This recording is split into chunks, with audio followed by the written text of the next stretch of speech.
Daw po ako po ulit si Jog. Ito naman po ang Moto. Nandito po ito sa CPD-1. Ito ang printer head area. Topping. Head clean.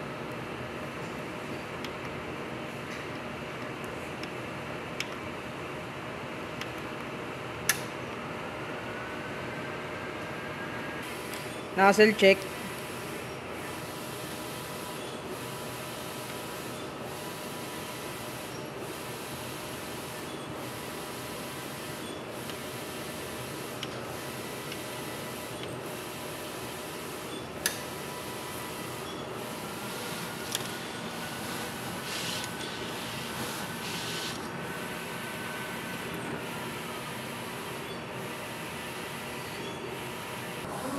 Ink level po ng Moto nasa tama lang. AVR. Ito naman po ang ICC profile ng Moto sa CPD-1. Yun lang po, salamat.